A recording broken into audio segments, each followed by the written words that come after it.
Ce matin, nous voulons proclamer la fidélité de notre Dieu. Et nous voulons dire que notre Dieu est fidèle et qu'il ne change pas. Nous voulons le louer pour cette qualité qu'il a, que lui seul possède, une fidélité qui ne change pas.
Seigneur, où tu t'es montré fidèle à mon égard, Seigneur. Alors que moi-même, je me montre si souvent infidèle, mais tu demeures le Dieu fidèle, Seigneur. Et je veux te louer, Seigneur, là où je suis avec ton peuple, ton église, Seigneur. Te dire merci pour ta fidélité à mon égard, Seigneur.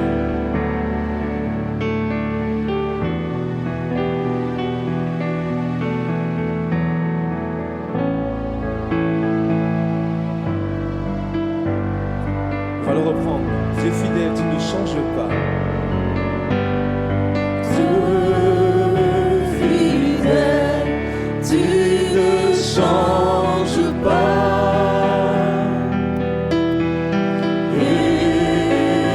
Éternel, mon rocher, ma paix. Dieu puissant, je m'appuie sur toi.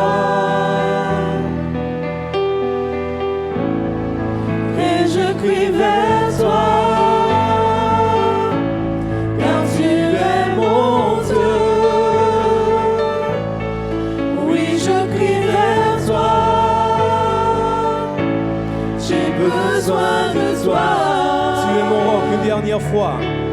Tu es mon roi au jour de la détresse.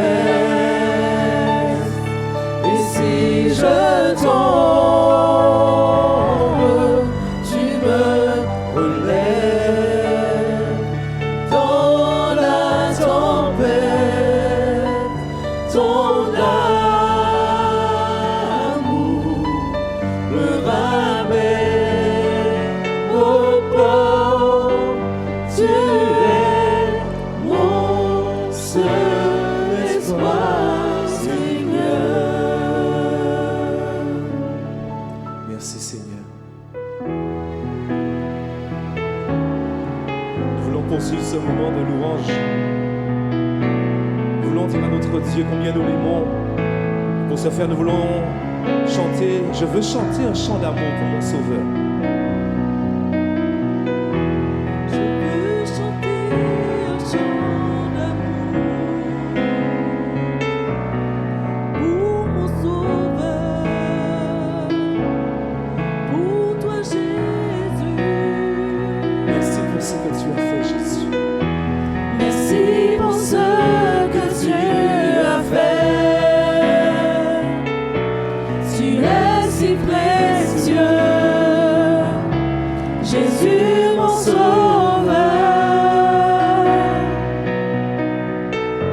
Je suis heureux, tu m'as donné ton nom.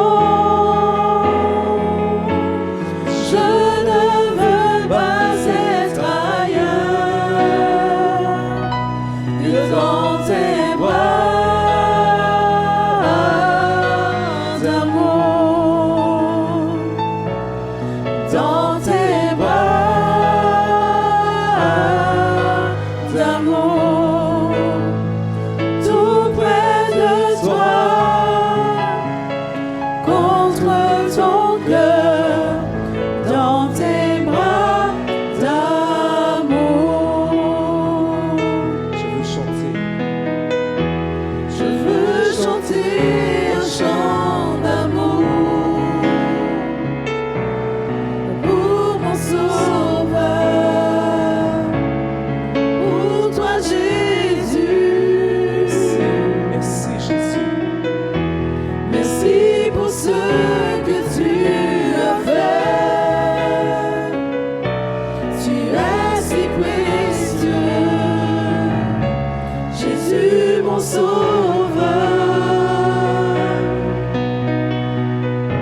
Je suis heureux, tu m'as donné ton nom. Je ne veux pas être ailleurs que dans tes bras d'amour. Que dans tes bras d'amour, tout près de toi, contre ton cœur, dans tes bras d'amour.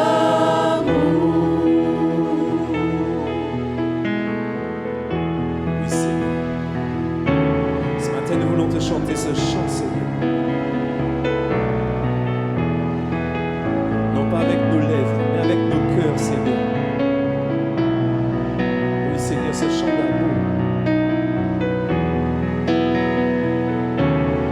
Nous te louons, nous te bénissons, Seigneur. Tu peux lever ta voix là où tu es et dire à ton Dieu combien tu l'aimes. Oui Seigneur, je t'aime, Jésus. Élève la voix là où tu es. Loue ton Dieu, célèbre ton Dieu pour son amour, pour sa fidélité, pour son Fils Jésus qu'il t'a donné. Ensemble, je veux chanter. Je veux chanter un chant d'amour pour mon Sauveur, pour toi Jésus. Merci pour ce que tu as fait.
ton Tout près de toi, cœur, Jésus.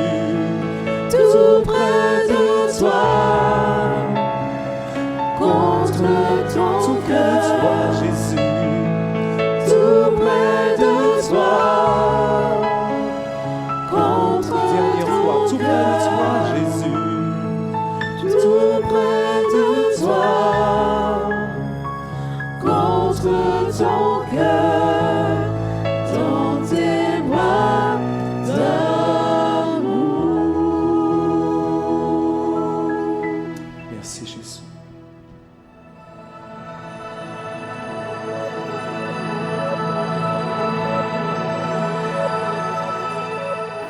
Ok, alors, une question.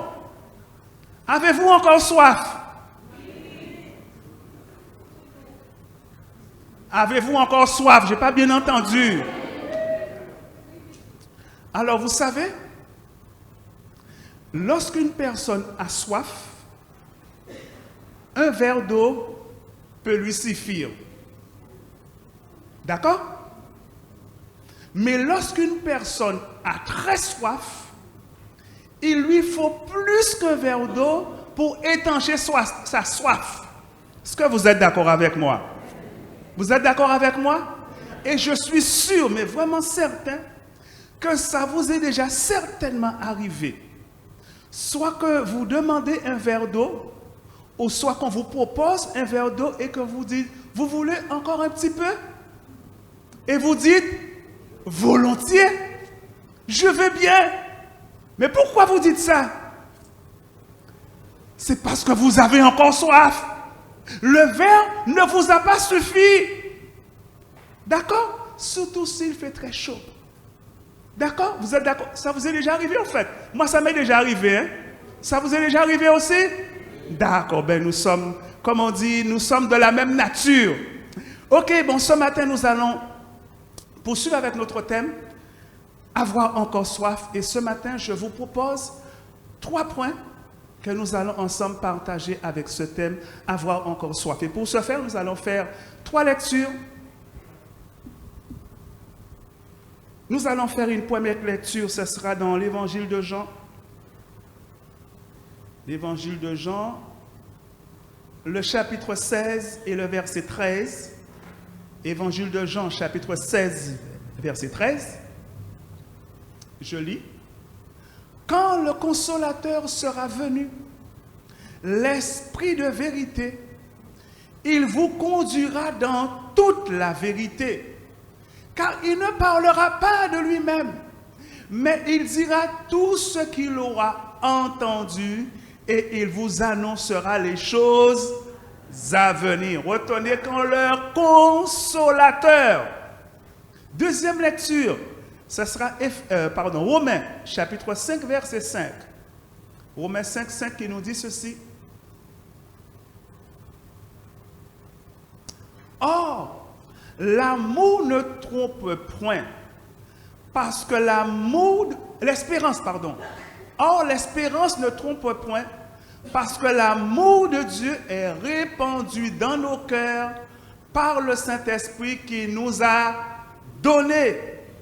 L'amour de Dieu est répandu où? Dans nos cœurs. Une troisième lecture, ce sera dans Éphésiens, le chapitre 5 et le verset 15 à 18. Prenez donc garde de vous conduire avec circonspection, non comme des insensés, mais comme des sages. Rachetez le temps, car les jours sont mauvais. C'est pourquoi ne soyez pas inconsidérés, mais comprenez quelle est la volonté du Seigneur. Ne vous enivrez pas de vin, c'est de la débauche. Soyez au contraire remplis de l'Esprit.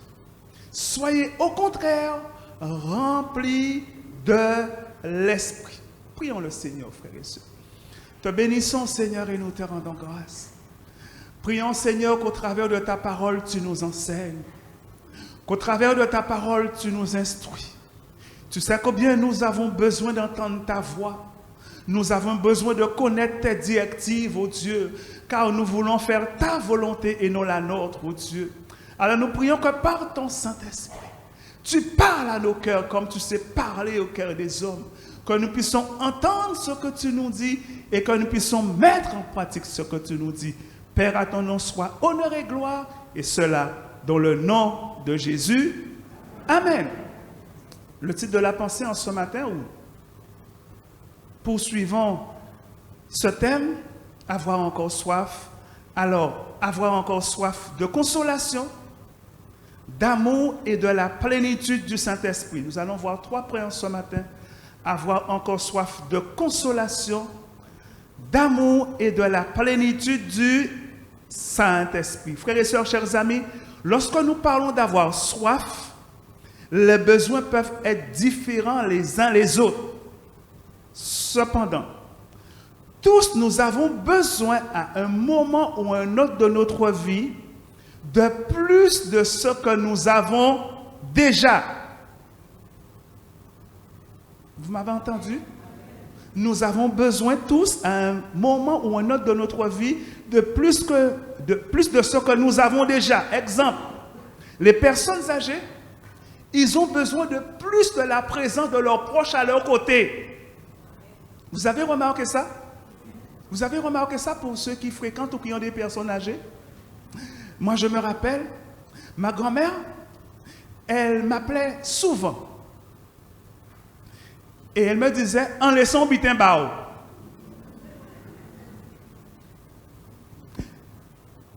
Pourtant, j'allais la voir régulièrement. Alors, le plus souvent, c'était soit de la confiture, soit du jus local, ou soit peut-être yaourt fait maison, etc. Voilà, ce genre de petites choses. Mais, je me suis rendu compte et que j'ai compris, elle avait beaucoup plus besoin de ma présence à ses côtés. Non seulement elle a dit, moi, qu'on dirait dire ça, là, il est son bitin, ben moi, qu'à pas chercher, forcément, nous arrêtons un moment qu'à causer, qu'à parler, qu'à échanger. Mais, 2 jours après, est-ce qu'on peut venir changer, puis la réveille là, ben moi? 2 ou 3 jours après, est-ce qu'on peut venir changer un poule là, ben moi? Mais j'ai remarqué toutes ces petites choses-là. Ils étaient rassemblés ensemble, parce que le plus souvent, elle savait tout ce qu'elle avait à faire. Mais ils capraient jour après jour. Et quelque part, c'était pour elle un moyen de m'avoir avec elle. Plus de présence de ma part en sa présence. Alors j'ouvre une parenthèse pour dire ceci. Pensons à visiter nos aînés. Pensons à visiter nos personnes âgées. Je n'ai pas entendu amen, je donne un seul amen, mais ce n'est pas grave. Vous savez pourquoi nous devons penser à visiter nos personnes âgées? C'est parce que si la mort ne nous emporte pas entre-temps, si le Seigneur tarde à venir nous chercher, nous serons tous des aînés. Vous le savez en fait. Nous serons tous des aînés. Et la Bible nous dit que ce que nous voulions que les autres fassent pour nous, faisons-le de même pour eux. Vous êtes d'accord, frères et sœurs? Vous êtes d'accord avec moi? Pensons à visiter nos aînés parce qu'il y en a beaucoup, mais énormément de ceux qui souffrent de la solitude. Et nous sommes une famille, et en tant que famille de Dieu, nous devons prendre soin les uns les autres. Amen. Même si vous ne dites pas Amen, je sais que j'ai raison.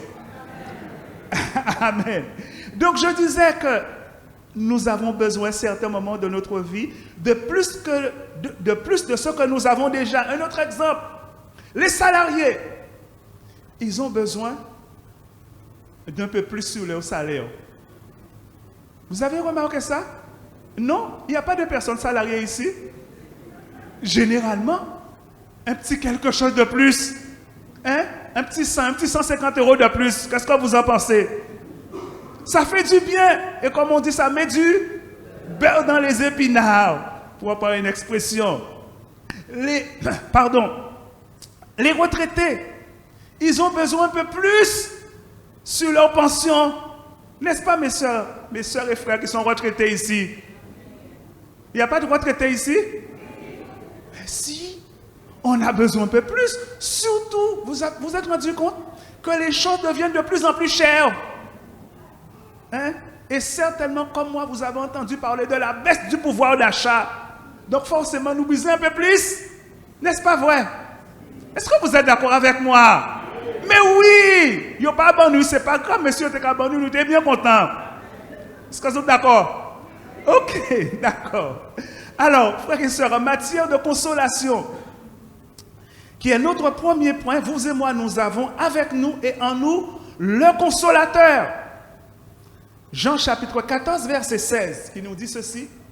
Jean 14, verset 16. Et moi, je prierai le Père et il vous donnera un autre consolateur, afin qu'il demeure éternellement avec vous. Soulignez que Jésus nous dit, il vous donnera un autre consolateur. Cela sous-entend que notre Seigneur, il est déjà notre consolateur. Amen. Il est notre consolateur, Jésus, mais il n'est pas seulement notre consolateur. Il est notre rédempteur. Il est notre divin berger. Il est notre libérateur. Il est notre sauveur. Amen, amen. Et je pourrais allonger la liste. Amen. Il est tout pour nous. Amen. Mais il nous enverra et il nous a déjà envoyé ce consolateur. Nous l'avons déjà reçu, n'est-ce pas vrai? Et il nous dit ceci, afin qu'il demeure éternellement avec vous. Cela sous-entend que le Saint-Esprit que nous avons en nous, que nous avons avec nous, non seulement il est avec nous dans cette vie ici-bas, dans cette vie terrestre, mais il sera également avec nous dans l'éternité. Soulignons le mot éternellement. Pas seulement pour un temps, mais pour toujours. On peut dire amen à ça, frères et sœurs. Il sera toujours avec nous, le consolateur. Alors une question. À quel moment vous et moi, nous avons besoin d'être consolés? À quel moment avons-nous besoin d'être consolés? Lorsque nous sommes tristes. Encore. Lorsque nous sommes affligés. À tout moment, j'ai entendu. Bon, ça c'est une personne, elle sait pourquoi elle l'a dit. Lorsque nous sommes dans la peine. Lorsque nous sommes dans le malheur. Lorsque nous sommes dans l'adversité. Lorsque le malheur nous atteint ou atteint l'un de nos proches, nous avons besoin d'être consolés. Vous savez, lorsqu'on perd un être cher, on a besoin d'être consolé. N'est-ce pas vrai? D'accord, on a besoin que des personnes, des bien-aimés viennent nous consoler. Et je vais prendre l'exemple d'un homme qui avait besoin d'être consolé avec vous. C'est l'exemple de Job. Lisez avec moi ce que nous dit Job chapitre 2, versets 11 à 13. Job chapitre 2, versets 11 à 13. Trois amis de Job, Eliphaz de Théman, Bildad de Shua et Sophar de Naama apprirent tous les malheurs qui lui étaient arrivés. Et ils se concertèrent et partirent de chez eux pour aller le plaindre et le souligner et le consoler. Verset 12.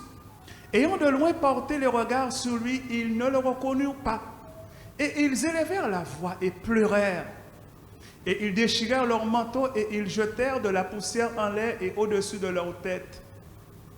Et ils se tinrent assis à terre auprès de lui 7 jours et 7 nuits, sans lui dire une parole, car ils voyaient combien sa douleur était grande. Amen. Amen. Vous savez, lorsque nous lisons ce texte ou ces versets, pour nous, c'est tellement naturel ce qui est écrit ici. Mais si on analyse bien et si nous réfléchissons bien, Job, il n'était pas dans le coma. On est d'accord? Donc, il avait toute sa lucidité. Alors, ils sont à 4. Passer une matinée avec une personne sans lui dire un mot, c'est déjà pas mal. Passer une journée à 4 sans dire un mot à la personne qui est dans la difficulté, c'est déjà un exploit. Mes frères et sœurs, passer 7 jours et 7 nuits sans lui dire une seule parole, moi je trouve ça extraordinaire. Et vous? Qu'en pensez-vous, frères et sœurs? Vous êtes là avec la personne, vous ne lui dites pas un mot. Pas un mot. Et l'enseignement pour nous, frères et sœurs, car il y a un enseignement tiré dans ça. L'enseignement pour nous, frères et sœurs, c'est que face à certaines situations difficiles et pénibles qui peuvent s'abattre sur notre prochain, je n'ai pas dit sur notre frère et sœur en Jésus, bien sûr, ça peut l'être également, mais j'ai mis sur notre prochain pour élargir le champ. Parfois, mieux vaut garder le silence, car on peut consoler une personne uniquement par notre présence à ses côtés. Est-ce que vous êtes d'accord avec moi? On peut consoler une personne uniquement par notre présence à ses côtés. Vous savez, parfois, nous, l'être humain, on a tendance parfois à vouloir aller dans le devant ou à parler. Mais parfois, on peut parler pensant bien dire, on fait du tort à la personne. Pourquoi? Parce que ce que nous allons lui dire n'est pas inspiré, n'est pas dirigé par le Saint-Esprit. Donc, on va lui faire beaucoup plus de mal que de bien. Le Saint-Esprit peut nous utiliser pour consoler une personne uniquement par notre présence à ses côtés. Vous êtes d'accord avec moi? Parce qu'il s'appelle le consolateur. Il sait quoi faire. Il sait qu'est-ce que la personne a besoin à ce moment précis. Il besoin de présence, il n'a pas besoin de parole là-haut. Il a juste besoin de ta présence à ses côtés.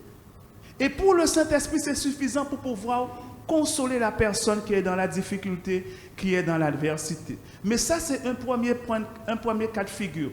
Il y a un deuxième cas de figure où le Saint-Esprit peut nous donner également des paroles de consolation, des paroles qui vont réconforter, des paroles qui vont encourager, puis ensuite relever, restaurer celui ou celle qui est abattu, celui ou celle qui est dans l'adversité. La Bible nous dit ceci dans 2 Corinthiens, le chapitre 1er, versets 3 et 4. 2 Corinthiens, donc il y a 2 cas de figure. Un moment où on va garder le silence, un autre moment où le Saint-Esprit, lui, va nous donner des paroles de consolation pour la personne. Amen. Pourquoi? Parce que le consolateur, il habite en nous. Il va faire jaillir en nous, sortir en nous des paroles de consolation. Alors j'ai dit, 2 Corinthiens chapitre 1er, versets 3 et 4. Béni soit Dieu, le Père de notre Seigneur Jésus-Christ, le Père des miséricordes, le Dieu de toute consolation. Retenez ceci. Verset 4. Qui nous console dans tous nos afflictions, afin que par la consolation dont nous sommes l'objet de la part de Dieu, nous puissions consoler ceux et celles qui se trouvent dans une quelque affliction. Le Dieu, verset 3, tu peux remettre pour nous le verset 3 s'il te plaît. Le Dieu de toute consolation. Qu'est-ce que cela veut dire? Le Dieu de toute consolation, frères et sœurs, chers amis. Cela veut dire qu'il n'y a pas de cas, il n'y a pas de situation, il n'y a pas de circonstance où Dieu ne peut nous consoler, frères et sœurs. Quelle que soit la situation dans laquelle vous et moi nous allons nous trouver, Dieu est capable de nous consoler. Vous pouvez dire amen à ça, frères et sœurs, car c'est une vérité. Il s'appelle le Dieu de toute consolation. Amen. Deuxièmement, mais il nous console. Oui, mais dans quel but? Verset suivant. Qu'est-ce qu'il nous est dit? Afin que, ou encore, pour que nous puissions, par la consolation dont nous sommes l'objet de la part de Dieu, nous puissions consoler ceux qui se trouvent dans quelque affliction. Frères et sœurs, nous vivons des temps particuliers et nous avons besoin de nous consoler les uns les autres. Amen. nous avons besoin de nous consoler, ou plus ou moins d'apprendre à nous consoler les uns les autres par rapport aux situations difficiles que vous et moi nous traversons. Nous avons également besoin d'apprendre à nous encourager mutuellement pour que nous puissions ensemble refléter la gloire de Dieu au sein de ce monde en perdition, au sein de ce monde en difficulté. Nous avons besoin, frères et sœurs, parce que lorsqu'un frère ou une sœur est dans l'adversité, Dieu regarde comment est-ce que vous et moi nous réagissons. Vous m'avez entendu, frères et sœurs?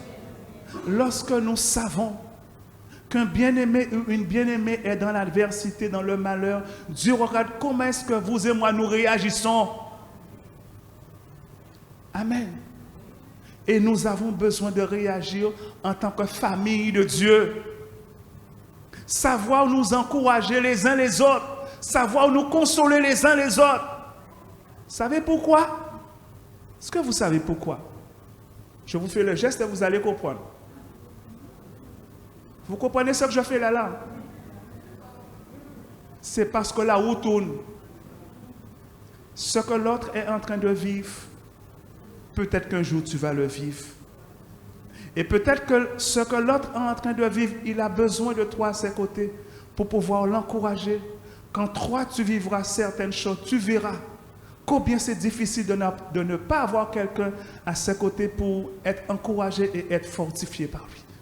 Vous savez, Dieu, nous avons une parole qu'elle nous a dit en créole, ça a planté, ça a récolté. Frères et sœurs, plantons ce qui est bon, plantons ce qui est bien, pour qu'avec la grâce de Dieu, nous puissions récolter ce que nous avons planté. Ou même si pour X raison, Dieu permet que ce ne sera pas les mêmes personnes, parce que parfois, on veut que ce soit les mêmes personnes qui nous rendent l'appareil, mais Dieu permettra une situation ou une autre où nous allons trouver le réconfort dont nous avons besoin. Amen. Amen. Parce que Dieu n'oublie jamais les bienfaits de ses enfants. Lorsque nous faisons du bien, Dieu se rappelle. Amen. Et Dieu qui est fidèle nous récompensera toujours. Amen. Amen. Là, nous arrivons à notre deuxième point. Avoir encore soif d'amour. Romains chapitre 5, verset 5. Romains chapitre 5, verset 5. Or, l'espérance ne trompe point, parce que l'amour de Dieu est répandu dans nos cœurs par le Saint-Esprit qui nous a été donné. Retenez ceci, l'amour de Dieu est répandu dans nos cœurs. Amen. Vous savez, il y a des personnes, et plus particulièrement des hommes, qui pensent qu'en comblant leur épouse de biens matériels, ils ont fait leur travail d'époux, leur travail de mari. Alors que les épouses auraient souhaité et préféré de moins de biens matériels et autres, mais plus d'affection, plus de la présence de leur mari, plus d'affection de leur mari, plus d'amour de la part de leur mari. Est-ce que vous êtes d'accord avec moi, mes sœurs? Vous avez bien compris ce que j'ai lu, mes sœurs, je vous ai dit.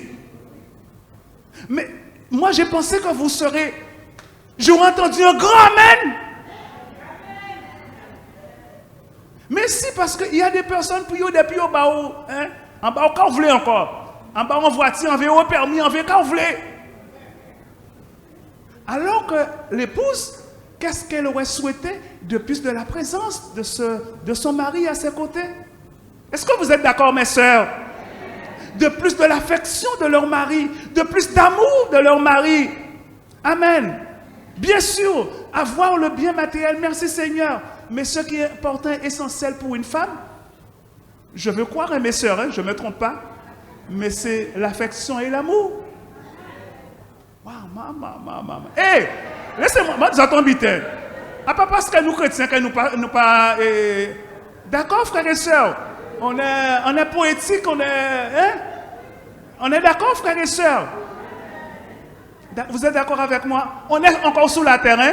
Bientôt, c'est vrai, nous serons au ciel. Mais pour l'instant, nous sommes encore sous la terre. Donc, le cœur a besoin d'affection. D'accord, le cœur a besoin d'amour. Et peut-être que ce matin, il y a des personnes qui souffrent parce qu'ils sont en manque d'amour simplement. Ils auraient tellement souhaité un peu plus d'affection de la part de... Excusez-moi mes frères, hein? C'est vrai que nous sommes le jour de la fête des pères, mais ne le prenez pas mal. Ne le prenez pas mal, mes frères. Non, c'était pas prévu, hein, mais bon, vous savez, le Saint-Esprit, il connaît toutes choses. Moi, je ne peux pas rester indifférent à la voix de l'Esprit. D'accord, peut-être qu'il y a certaines sœurs qui sont ici et qui attendent un peu plus d'affection de la part de leur époux. Qui sait? Mais je crois que le Saint-Esprit ne fait rien au hasard. Certainement, je pense qu'il a touché quelque chose là. Je ne sais pas qu'est-ce qu'il a touché, mais il a touché une personne. Et je pense que la personne va faire le nécessaire. Je dis Amen. Amen. Ok, nous poursuivons. Vous savez, l'être humain, d'une manière générale, a besoin d'aimer et d'être aimé. Est-ce que vous le savez, frères et sœurs? L'être humain, quel que soit l'être humain, il a besoin d'aimer et être aimé. Exemple, les enfants ont besoin de se sentir aimés par leurs parents. De même, les parents ont besoin de se sentir aimés de leurs enfants. Pas seulement le jour de la fête des pères, de la fête des mères, mais en tout temps. Je poursuis les femmes. Les épouses ont besoin de se sentir aimées par leur mari, par leur époux. Et les époux, les maris ont besoin de se sentir aimés par leur épouse. Est-ce que c'est vrai ce que je dis? Mais si c'est vrai, dis Amen. J'aime entendre les Amen, frères et sœurs. Pardonnez-moi. J'aime entendre. Comme ça, je sais que vous participez. Amen. Amen. Et Amen. Frères et sœurs, plus que jamais, l'amour doit être la base au sein des foyers. Parce que lorsqu'il y a de l'amour,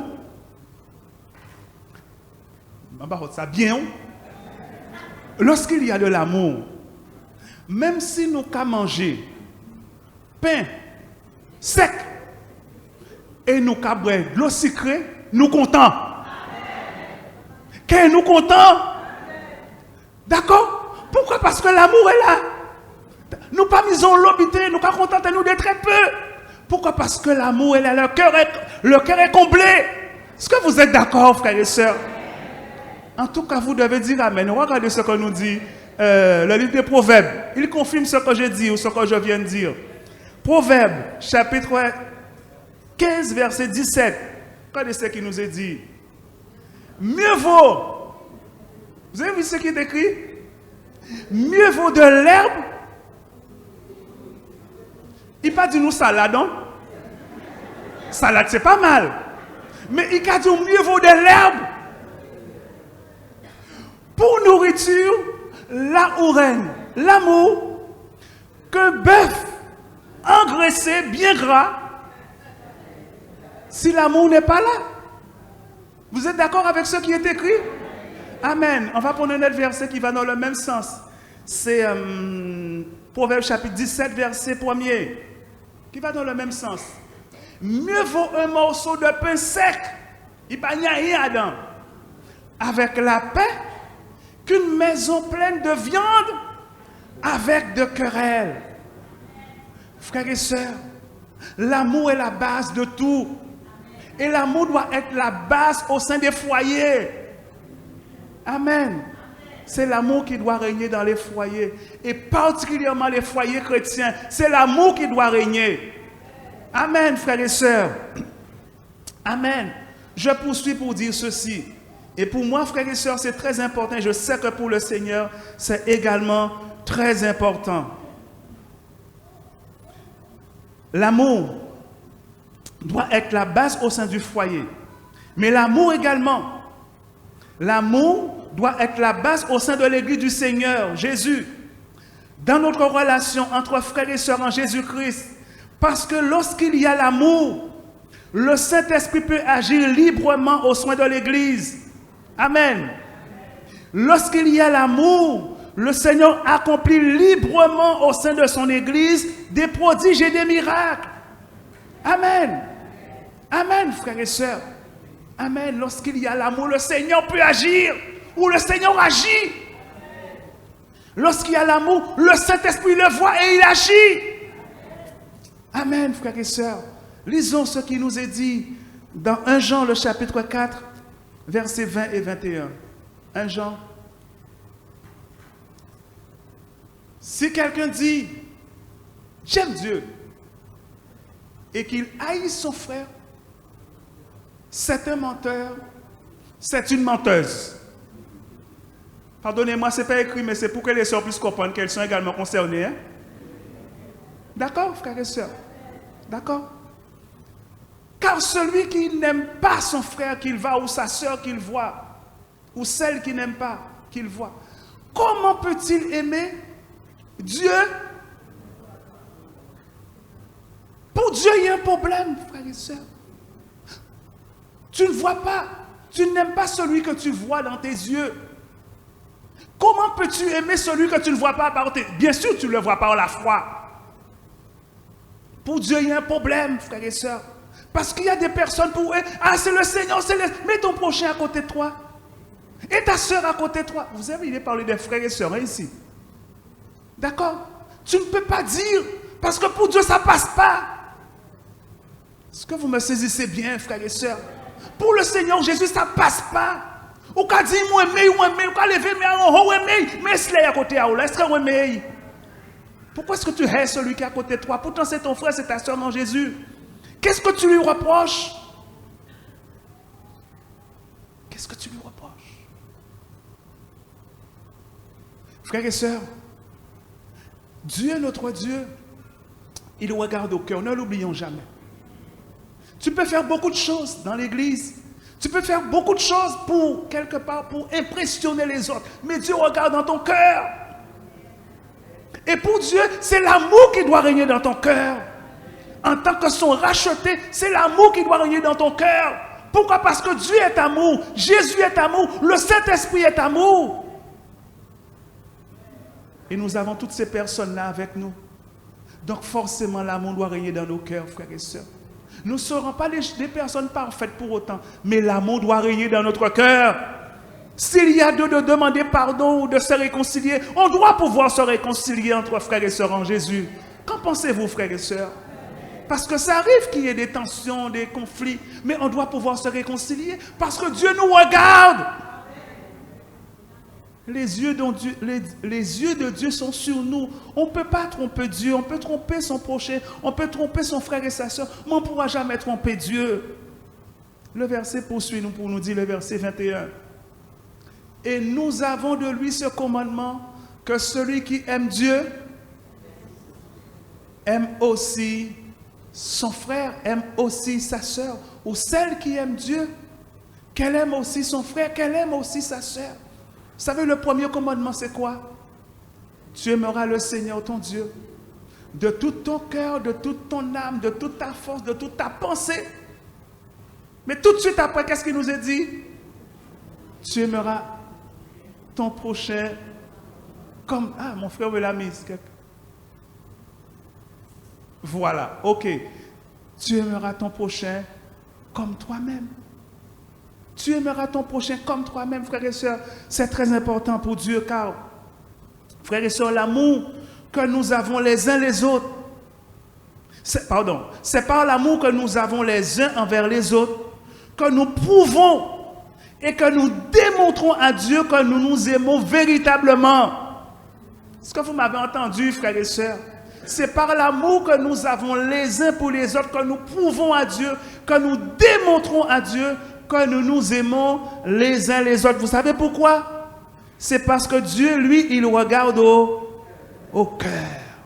Car l'amour, frères et sœurs, l'amour rend possible ce qui est impossible. L'amour renverse les forteresses.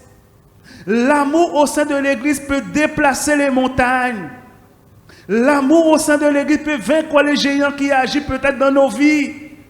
L'amour au sein de l'Église chasse la rancune, chasse la rancœur, chasse les animosités, les querelles, les tensions, les clans, les cancans.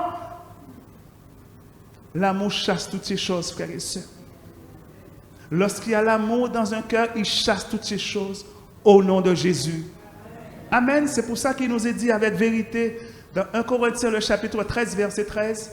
1 Corinthiens 13, 13, qui nous dit ceci, 1 Corinthiens 13, 13. Maintenant donc, ces trois choses demeurent. La foi, l'espérance et l'amour. Vous comprenez, la charité, c'est l'amour. Hein? Maintenant, donc ces trois choses demeurent, la foi, l'espérance et l'amour. Mais la plus grande, ou encore la plus importante, ou encore la plus fondamentale, ou encore la plus importante, ou la plus essentielle pour Dieu, c'est quoi? C'est quoi, frères et sœurs? C'est l'amour. Pour Dieu, c'est ce qui est plus important, frères et sœurs. Pour Dieu, c'est ce qui est essentiel. Pour Dieu, c'est ce qui est fondamental. Amen. Frères et sœurs, laissons le Saint-Esprit déployer, développer l'amour de Dieu qu'il a répandu dans nos cœurs. Amen. Laissons le Saint-Esprit déployer, laissons-lui développer l'amour qu'il a répandu dans nos cœurs. On revient à notre verset, Romains 5,5, pardon. Romains 5,5 qui nous dit ceci. Romains 5,5. Or, l'espérance ne trompe point, parce que l'amour de Dieu est répandu dans nos cœurs. Par qui? Par le Saint-Esprit qui nous a été donné. Amen. Et là, nous arrivons à notre troisième et dernier point. Avoir encore soif de la plénitude du Saint-Esprit. Nous avons vu avoir encore soif de consolation, avoir encore soif d'amour. Maintenant, nous voyons avoir encore soif de la plénitude du Saint-Esprit. Et pour ce faire, nous lisons dans Éphésiens le chapitre 5 et le verset 18. Qui nous dit ceci. Ne buvez pas de vin.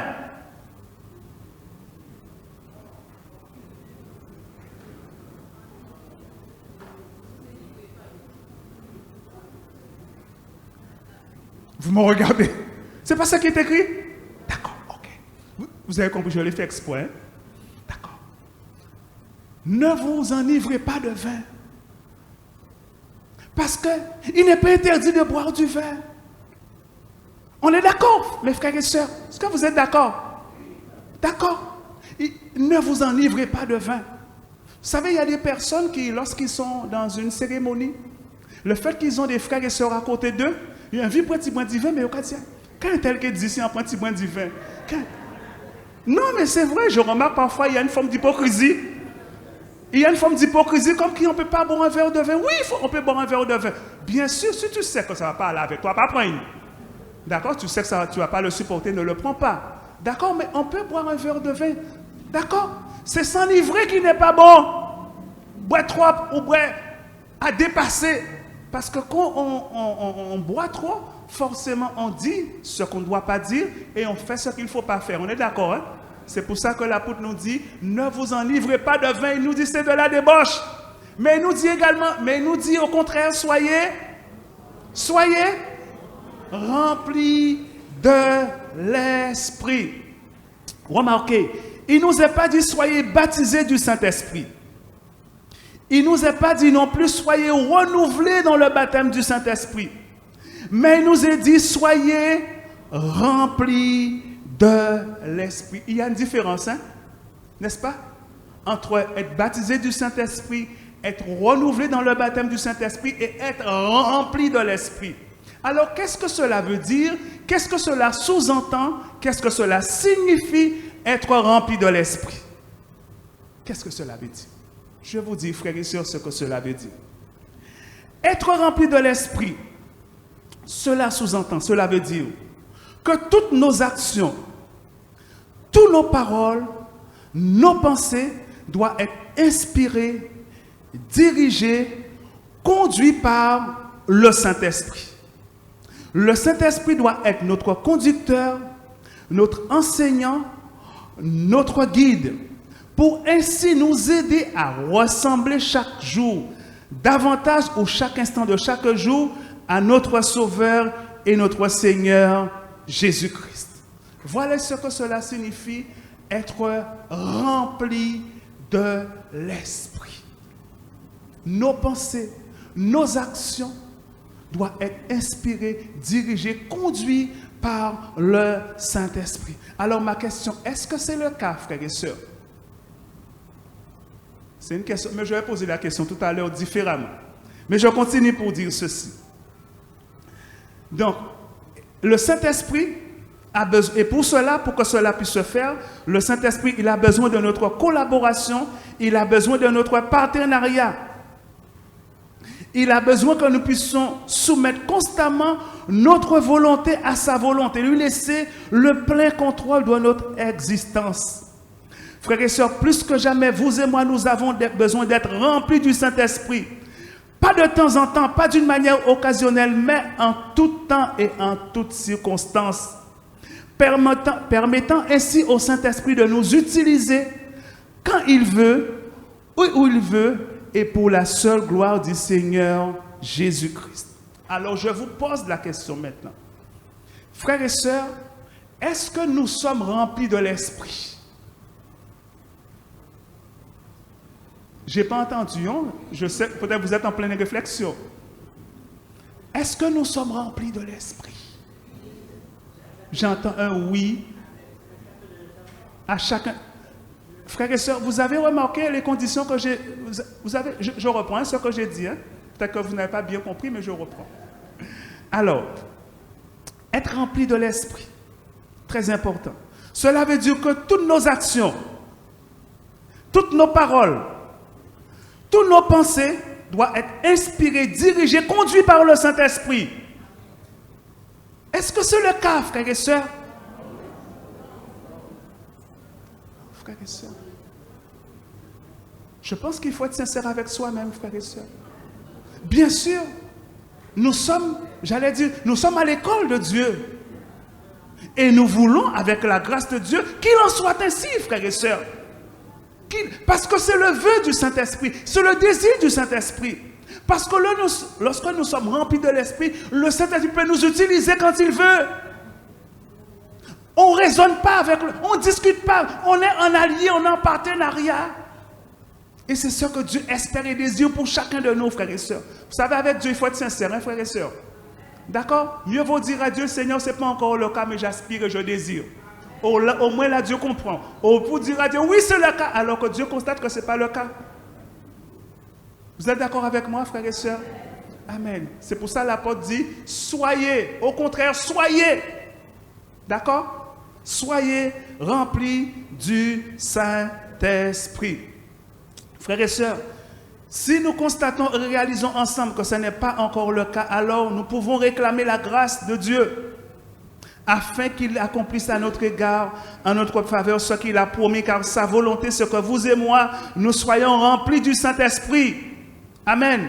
Que nos vies soient remplies de l'Esprit. Un dernier verset pour conclure, ce sera dans Luc, le chapitre 4, verset 1er. Luc, chapitre 4, verset 1er, qui nous dit ceci. Voilà, j'ai pris l'exemple parfait. D'accord, il y a bien d'autres personnes. Il y a l'apôtre Pierre, qui était à un certain moment, il nous dit, Pierre rempli du Saint-Esprit. Mais j'ai pris l'exemple parfait, l'exemple de Jésus. Jésus, rempli du Saint-Esprit, revint du Jourdain et il fut conduit par l'Esprit où? Dans le désert. Frères et sœurs, laissez-moi vous dire, qu'est-ce que le désert est synonyme? Le plus souvent. Le plus souvent. Le désert, quand on vous parle de désert, rudeur, d'adversité, des choses difficiles, de la chaleur. Et pourtant, c'est là que le Saint-Esprit a conduit Jésus.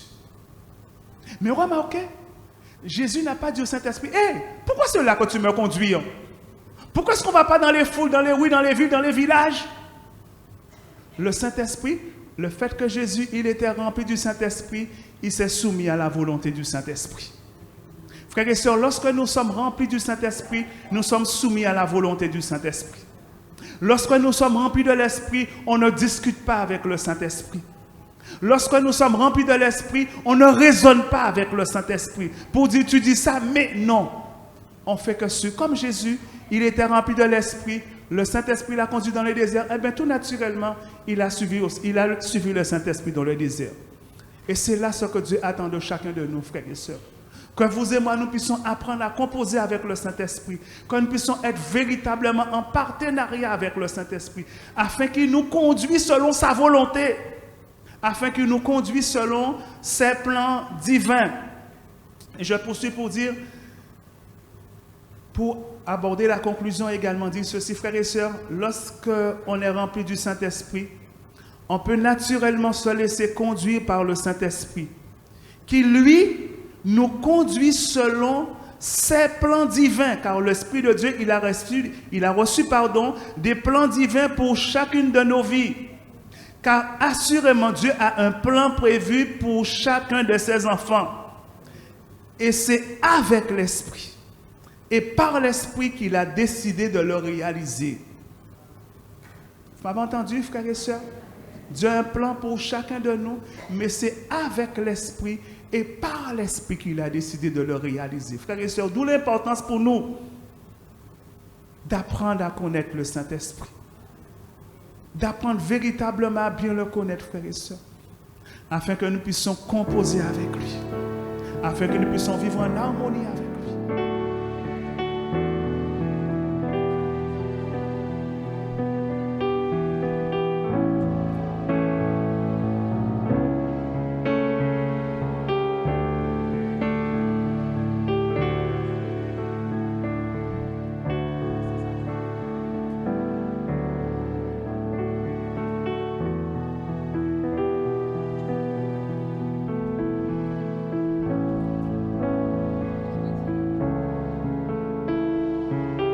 Ce matin, nous voulons proclamer la fidélité de notre Dieu.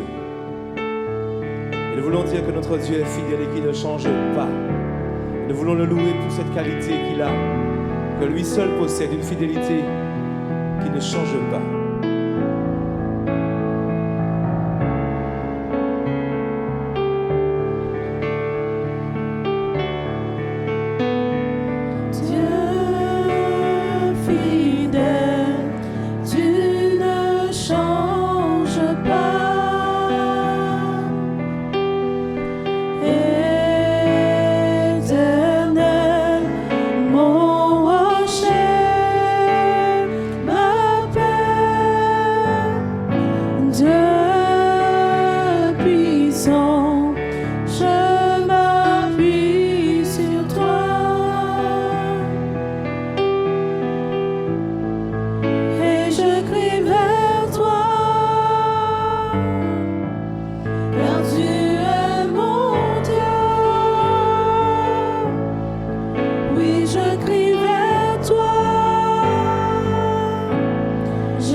Et si je tombe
Seigneur, tu es fidèle. Et de là où je suis, je veux te louer, Seigneur. Pour toutes les fois, Seigneur, où tu t'es montré fidèle à mon égard, Seigneur. Alors que moi-même, je me montre si souvent infidèle, mais tu demeures le Dieu fidèle, Seigneur. Et je veux te louer, Seigneur, là où je suis avec ton peuple, ton Église, Seigneur. Te dire merci pour ta fidélité à mon égard, Seigneur.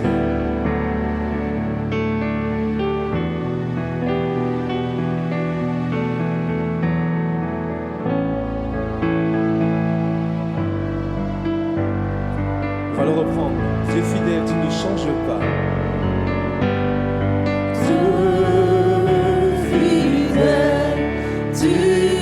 Change pas,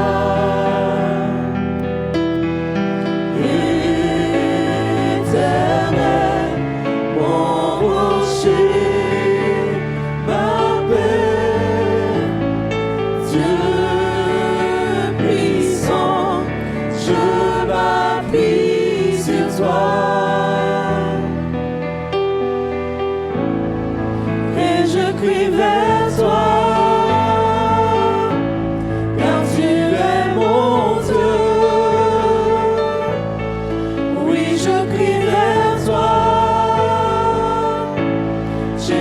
Besoin de toi. Tu es mon roc une dernière fois. Tu es mon